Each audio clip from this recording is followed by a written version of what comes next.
10 ఏళ్లు అధికారంలో ఉన్న కేసీఆర్ ప్రభుత్వం బీసీల రిజర్వేషన్లు, ఎస్సీల వర్గీకరణపై చిన్నచూపు చూసిందని, ఎస్సీ వర్గీకరణ అంశం చట్టసభల్లో చర్చ జరిగితే కేసీఆర్ రాకపోవడం బాధాకరమని ప్రభుత్వ విప్ అడ్లూరి లక్ష్మణ్ కుమార్ అన్నారు. జగిత్యాల జిల్లా ఎండపల్లి మండలం రాజారంపల్లెలో సీఎం రేవంత్ రెడ్డి కాంగ్రెస్ అధిష్టానానికి ఏర్పాటు చేసిన కృతజ్ఞత సభకు ముఖ్య అతిథిగా పాల్గొన్నారు. సభలో పాల్గొనేందుకు వచ్చిన లక్ష్మణ్ కుమార్కు కాంగ్రెస్ శ్రేణులు, మహిళలు మంగళహారతులతో ఘన స్వాగతం పలికారు. పత్తిపాక ఎక్స్ రోడ్డు నుండి రాజారంపల్లె వరకు భారీ బైక్ ర్యాలీ నిర్వహించారు. అనంతరం కృతజ్ఞత సభకు హాజరై ప్రసంగించారు. ఎన్నికల ప్రచారంలో భాగంగా చేవెళ్లలో మల్లికార్జున ఖార్గే, వరంగల్ సభలో రాహుల్ గాంధీ ఇచ్చిన డిక్లరేషన్ హామీలను సీఎం రేవంత్ రెడ్డి అమలు చేశారని ఈ సందర్భంగా లక్ష్మణ్ కుమార్ తెలిపారు. బీసీ రిజర్వేషన్లు, ఎస్సీ వర్గీకరణకు కృషి చేసిన సీఎం రేవంత్ రెడ్డికి ఈ సందర్భంగా కృతజ్ఞతలు తెలిపారు.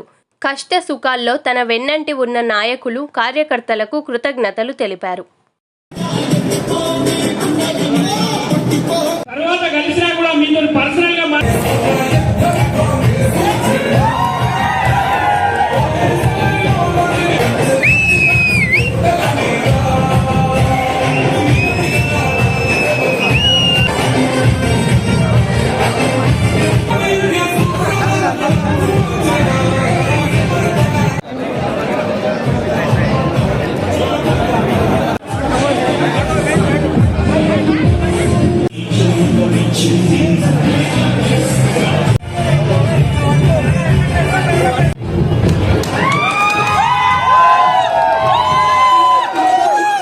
చేవెళ్ళ దళిత డిక్లరేషన్ లోపల తెలంగాణ రాష్ట్రంలో రాబోయే రోజుల్లో కాంగ్రెస్ పార్టీ అధికారంలోకి వస్తే బీసీ కులగణ పరంగా కానీ,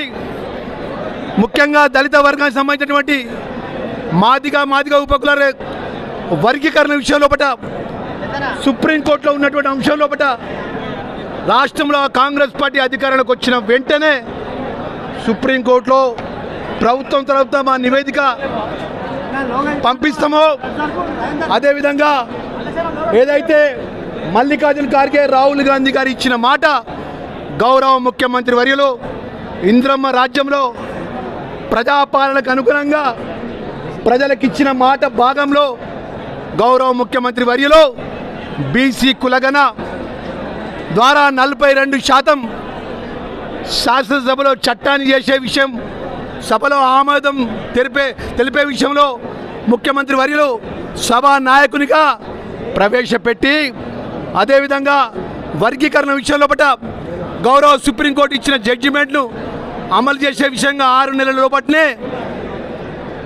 సభా సంఘం ఏర్పాటు చేసి, రిటైర్డ్ జడ్జితో ఏకసభ్య కమిషన్ ఏర్పాటు చేసి ఈ తెలంగాణ ప్రజల యొక్క అన్ని వర్గాల ప్రజలకు అభిప్రాయం తీసుకొని బీసీ వర్గాలకు 42% చట్టంలో శాసనసభ చేసే విధంగా కానీ,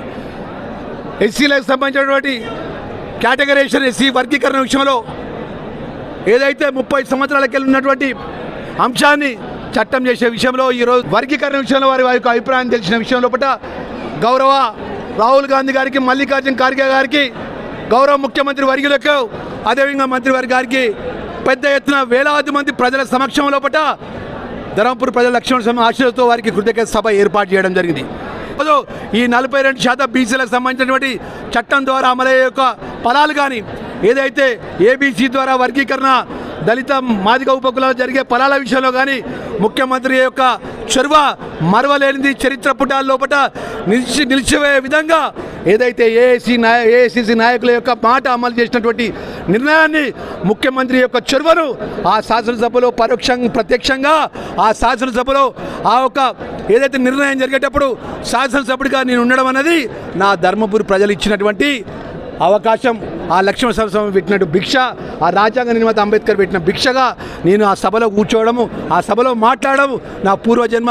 ఏదైతే అదృష్టంగా భావిస్తూ మా ధర్మపురి 2,26,26,000 ప్రజల పక్షాన మరొక్కసారి ఏఐసిసికి నాయకులకు అదైతే రాహుల్ గాంధీకి, మల్లికార్జున ఖార్గే గారికి, రాష్ట్ర ముఖ్యమంత్రి వర్యులు పెద్దలు రేవంత్ రెడ్డి గారికి, అదేవిధంగా మంత్రివర్గ పెద్దలందరికీ కూడా పేరు పేరున మనస్ఫూర్తిగా ధర్మపురి ప్రజల పక్షాన ధన్యవాదాల సభలో మనస్ఫూర్తిగా ధన్యవాదాలు తెలియజేసుకుంటూ కృతజ్ఞత తెలియజేస్తున్నాం. గత ప్రభుత్వం లోపల అంత పెద్ద బీసీ కులగణానికి సంబంధించినటువంటి ఏదైతే తెలంగాణ లోపల ఏదైతే తెలంగాణ ఉద్యమం జరిగేటప్పుడు ప్రాణాలను అడ్డం పెట్టుకొని పోరాటం చేసిన బీసీ వర్గ మా బాంధవులు, మా దళిత బాంధవులు తెలంగాణ కోసం పోరాటం చేస్తే వారికి ఫలాలు అందుతున్నంటే ఆ ఫలాల శాసనసభలో ఒక ప్రధాన ప్రతిపక్ష నాయకుడిగా కేసీఆర్ ఉండి కూడా ఆ సభలో ఆయన అభిప్రాయం తెలియజేయలే, ఆయన అభిప్రాయం చెప్పలే. ఆయన తరపున ఆయన శాసనసభ్యులు ఆయన పార్టీ అభిప్రాయం తెలియజేసిందంటే మాజీ ముఖ్యమంత్రి కేసీఆర్కి బీసీలు అంటే ఎంత చిన్న చూపు. అదైతే దళిత వర్గం చెందినటువంటి మాదిగా ఉపకులాలు జరిగే వర్గీకరణ విషయంలో పట్ల వారు రాకపోవడం అనేది అత్యంత బాధాకరమైన విషయం. ప్రజలు అన్ని గమనిస్తారన్న విషయాన్ని మరొకసారి తెలియజేసుకుంటూ గౌరవ ముఖ్యమంత్రి వర్యులకు ధర్మపురి ప్రజల పక్షాన మనస్ఫూర్తిగా ధన్యవాదాలు, కృతజ్ఞతలు తెలియజేస్తున్నాం.